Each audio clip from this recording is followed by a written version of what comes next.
Come on, seriously. Yeah. I'll get plenty of chances. Oh, so you'll get the DVD version too. You know, you'll have. Yeah, you know, we got a few premieres to Yeah. go to. So. Brad, spectacular job. And first off, you you get this opportunity to play the greatest warrior of all time. I mean, were you shitting your pants? What was happening there? No, not a bad gig. Shitting my skirt. Not a bad gig. Not a bad gig at all. Yeah. No, I was up for it. I hadn't worked for a couple of years, and so I was hungry for something big and that would require a lot of work. So what was it? What got you back on the big screen? Well, this story, for one, I mean, it's probably in a handful of great stories. It's probably in the the top 10. It's just one of the greats. And the character, the investigation of the character, and the theme, certainly in our climate today, or climate of war here in America, or in the world. And I knew it was something that was going to draw great actors because they were all great parts. Under the guidance of Wolfgang, who knows a big movie, knows his way around a big movie. That's we were amazed at how he pulled it all together. Yeah, I was. I mean, I have to say, I didn't realize the scope and scale. I mean, he told me, but I did not realize the scope and scale that this thing would be. And we had 2 sets, constantly shooting, sometimes with thousands of extras on each, and to stay in control of that in real arduous conditions that's a feat. Tell me about your intense preparation, because, man, you looked good in this movie. Well, it was a lot of work. It had to be, though. It had to be for this one. So, I mean, it's no different than what we do normally. But this one just required a lot of physicality. So it was intense, unpleasant, grueling training, dull diet. So Gave up smoking.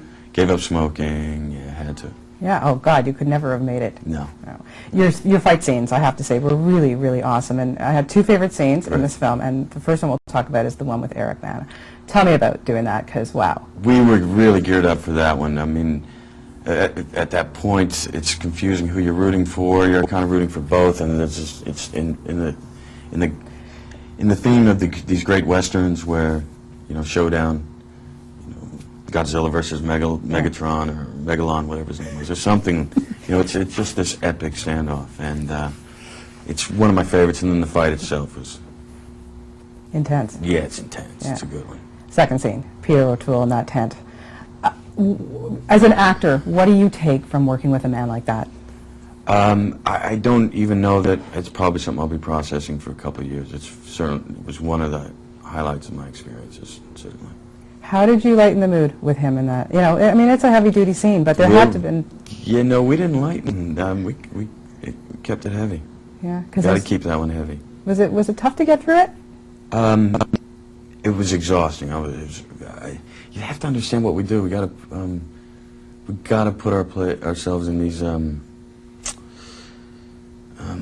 ourselves on the cliff in a way, and it is absolutely exhausting. I was spent afterwards. I was wondering, watching this film and watching your performance, how much you really related to Achilles. Here's a guy who, at the end of the day, all he wanted was to be remembered.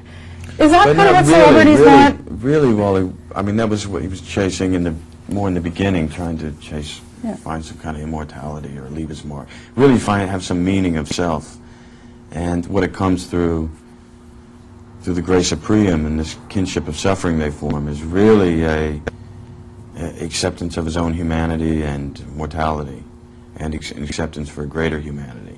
Because in that scene that you speak of, the lines are erased between my side and your side. Mm-hmm. So after starting the film and then ending it, how in your mind did Achilles change, or how did it change? How did it change you making this movie? This must have been the pinnacle of your career so far. There's certainly moments. I mean, it's just themes that I get off on. So. Yeah, it's one of the aspects, almost the perks of what we do. We get to work out a lot of our demons in a way, through films like this, through character searches like this. Yeah. I was talking to Orlando a while back, and he was saying that he really admired talking to you and spending time with you because you gave him advice about how to handle the fame game. I just told him to keep his pants on. There's always a camera around. That's all I told him. Give advice, Brian. Always keep your pants on. Yeah. Speaking of that, I have to ask you about the costumes in this because holy mackerel, you keep your shirt on. You have nice legs. All right, okay, all right. Well, you do. I mean, come on. Like, okay. What was it like wearing the skirt? The skirts are nice. The skirt's comfy. There's room for ballroom dancing. There's They're really, I enjoy it, and I think if we don't get men to start wearing skirts, we haven't done our job. I was going to say, that should be a new rule in film. What's that, men in skirts? Men in skirts. I don't know what the taboo is, really. There's some benefits there. Could be your new project. Think about it for your production company. Yeah. Okay, so Brad, you're at this point in your career where you get a script, you could pick your dream co-star. At this point in your career, is there somebody who you really, really want to work with? And why? I'm a big Penn fanatic, so I would love to do something with Penn at some point. There's younger guys like Ruffalo and Benicio I'm big fans of, and Kate Blanchett I think is as good as it gets. And then there's the greats, the people that I, who kind of led the way, and that's people like Duvall and Walken and on forth. So yeah, I got a few.